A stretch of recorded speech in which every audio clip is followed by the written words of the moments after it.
Realm presents Outliers, a Realm original. Episode 5.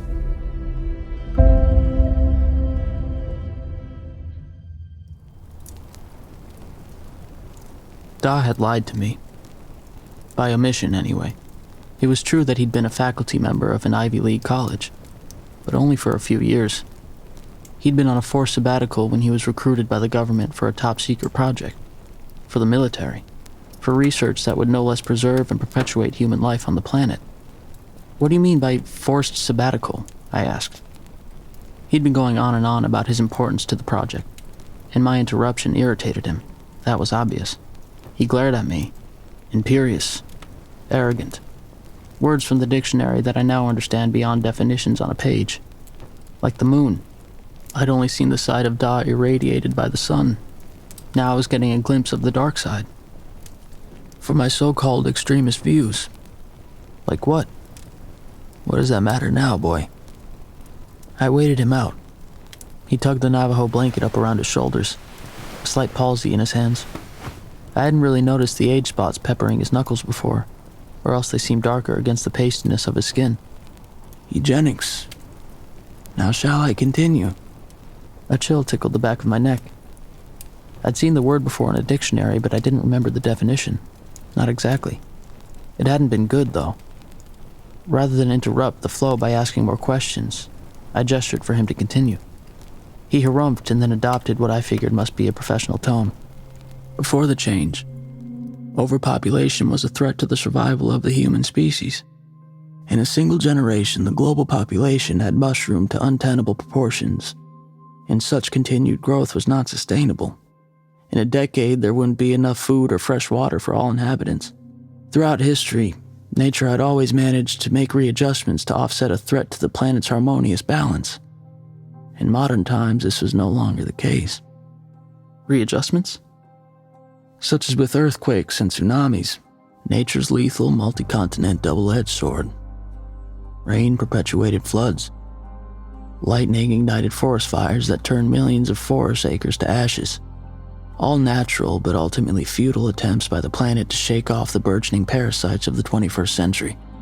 By parasites, I think he meant human beings.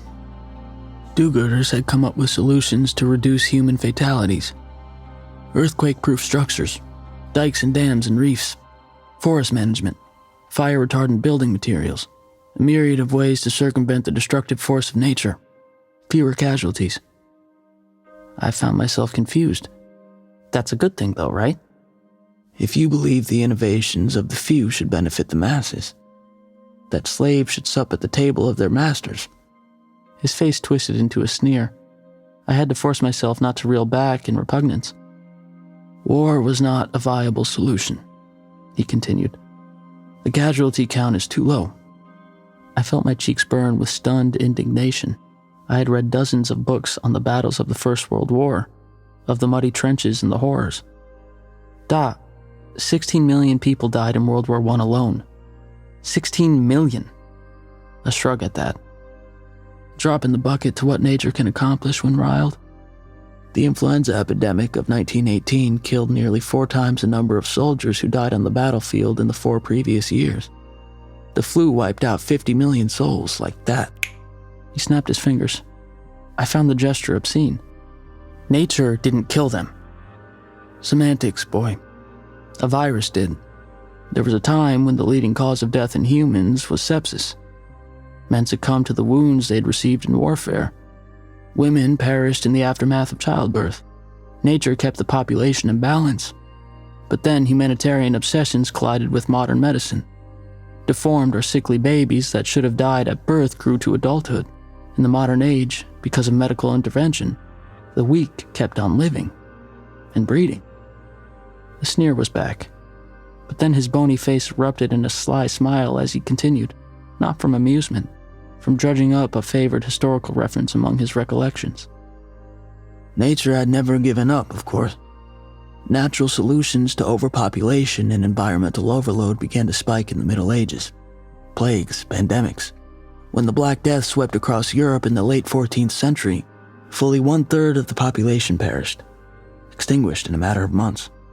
In London in the 1600s, 1 in 5 inhabitants died of plague. The rampant rise of viral hemorrhagic fevers and autoimmune deficiency diseases in the late 20th and early 21st centuries was another attempt by Mother Nature to course correct. His Navajo blanket slipped off his shoulders.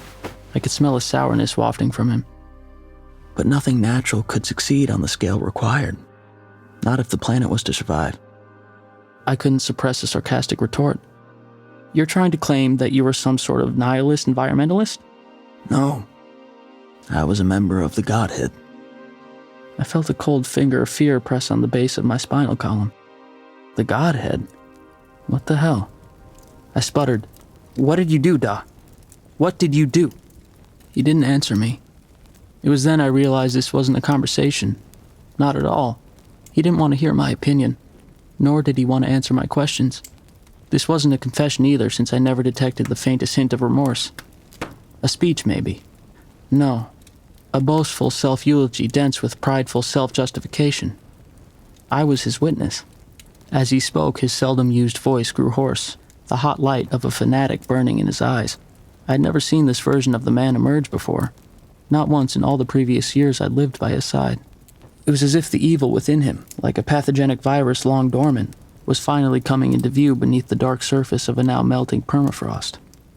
I sat stiffly, choking on my dismay as he waxed on with undisguised admiration of the theory behind such things as enhanced radiation weapons, like the neutron bomb, a low-yield thermonuclear weapon created to maximize lethal neutron radiation in the immediate vicinity of a blast while minimizing the physical power of the blast itself.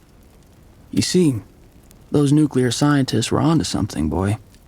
It's one thing to exterminate the occupying population, but quite another to demolish the existing infrastructure. Buildings are better repurposed than destroyed. I had to bite down hard on the side of my tongue to keep from interjecting. The real problem is the long-term after effects of radiation. For example, because of a nuclear accident at a power plant in Chernobyl, the area won't be safe for human habitation for 20,000 years. On a planet which is 71% water, buildable and arable land is finite. Creating radiation-saturated zones of alienation is not feasible in the short term.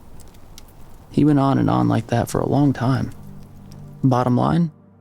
What the military/government wanted was a way to target specific populations without damaging infrastructure, rendering buildings unusable, or contaminating approved populations.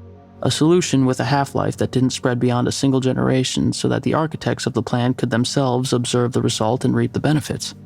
A focused, strategic attack, like using a scalpel to remove a tumor while leaving the healthy tissue intact. A bioweapon.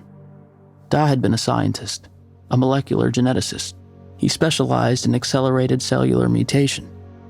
Within 5 years, he discovered a way to prompt cellular mutation in living tissue, to achieve a fundamental manipulation of human genes, which resulted in the permanent alteration in the DNA sequence. A mutation that didn't kill the host but altered it significantly. Blindingly rapid mutation. Not physiological or physical changes that occurred over epochs or generations or years, but within hours. He'd been a scientific mixologist of sorts. A genetic bartender, mixing, refining, taste testing. He was unapologetic. Yes, the advancement of his research had required extended experimentation on living subjects. After all, his research was government-sanctioned. Research subjects had been duly provided. Death row inmates had been given the choice of waiting in a sterile cell for their state-sanctioned deaths, or of redeeming themselves as patriots. Many had chosen the latter. So had lifers, and the terminally ill, and the chronically depressed, the homeless, runaways, addicts, the unemployed. I wondered if these volunteers had understood the fine print on the release they'd all signed, before they'd been whisked away in a black van never to be seen or heard from again. Da had created a virulent concoction of some of his favorite viruses, toxins, and bacteria, along with rapid growth hybrid cancer cells. A dash of Lisa, or rabies, the virus that forces itself into the brain and turns the central nervous system against itself, for the foaming at the mouth specter of madness. A drop of Mycobacterium leprae, the bacteria that causes leprosy, to target the skin and the spinal cord, effectively causing the host to shed its external cartilage, like noses and ears, and develop a plaque-like epidermal layer that could easily be mistaken for an exoskeleton.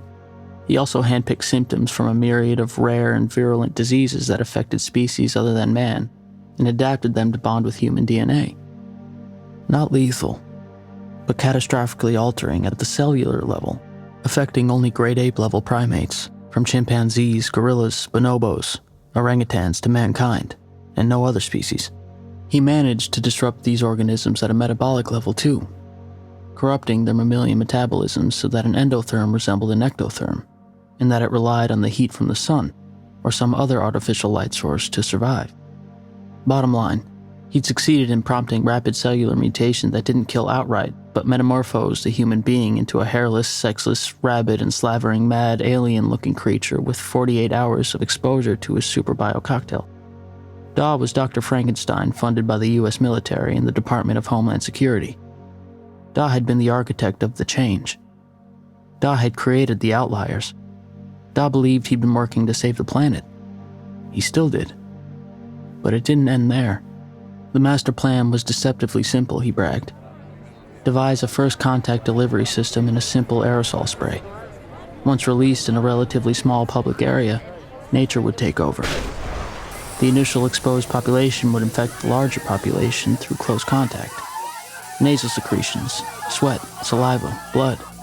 The number of infected would rise astronomically in a period of hours. As the epidemic blossomed, the military would be mustered. Martial law would be declared. Shoot to kill would be the order. No, Daw did not create a bioweapon that would deplete a population. He'd created an excuse for territorial-approved genocide.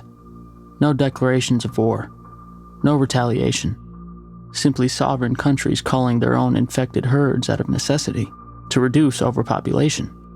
For the sake of their nations. For the sake of the planet. In Daw's mind, this made him a savior. The target?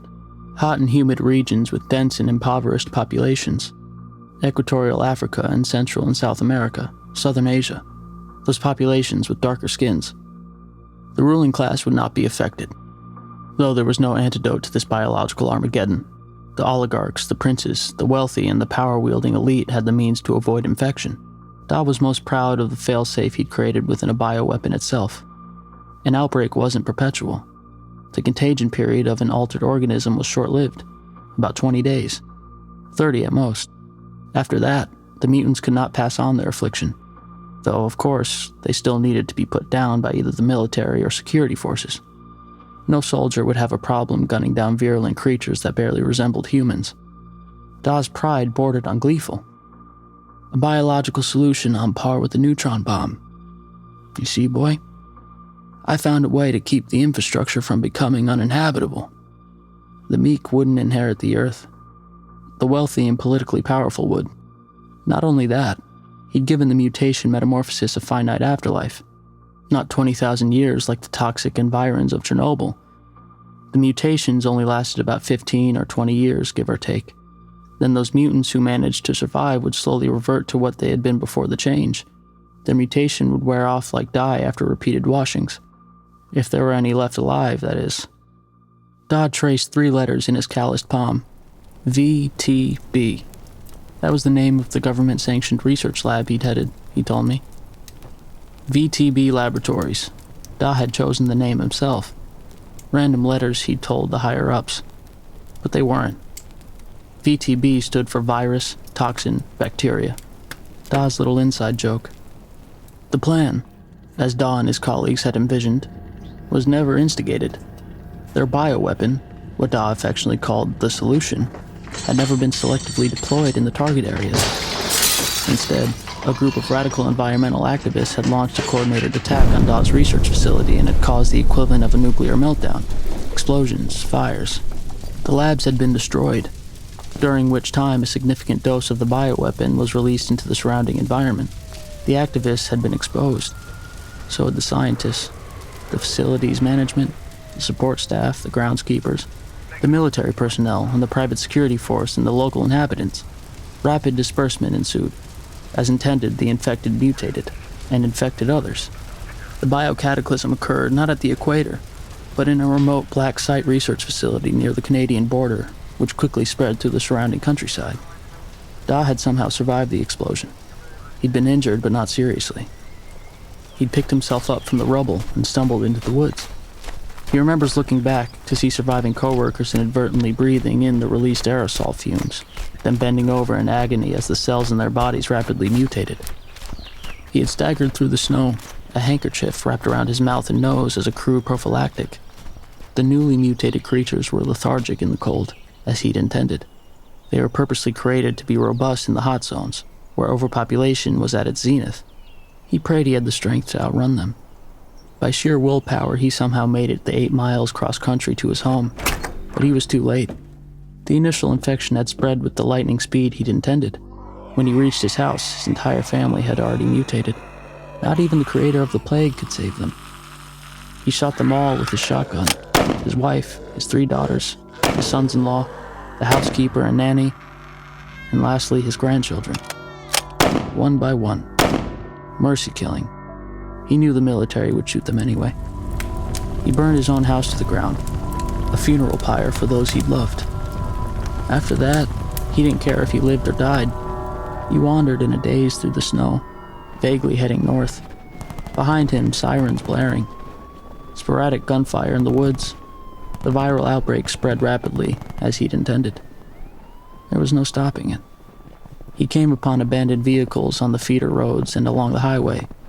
Doors flung open when the passengers fled on foot. A car radio had been left blaring. You'd hear the voice of the governor ordering an evacuation of all counties adjacent to the outbreak. Buses filled up with fleeing locals, but it only took one infected passenger to turn a busload of people into mutants. He should know. It had been his brainchild. Da owed his survival to the fact that he didn't seek help or shelter. He had expected to stumble through the snow until he froze to death. But then he came upon a car wreck in a remote highway untouched by a snowplow. The young man behind the wheel was dead, his chest crushed by the steering column. So was the young woman lying in the snow a dozen feet away. She'd been ejected through the windshield, nearly decapitated by broken glass. Neither had been wearing seatbelts. In the back seat, secured in a car seat, was a child, halfway between an infant and a toddler, mewling in fear or from the cold. A boy. Me.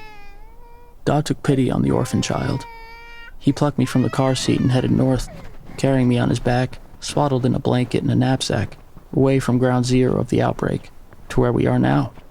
He then told me my origin story one final time, of the hardship, of the formidable, bone-chilling terrain that we'd traversed to get to our home. I no longer found it comforting or thrilling. My origin story and the origin story of the Outliers are one and the same.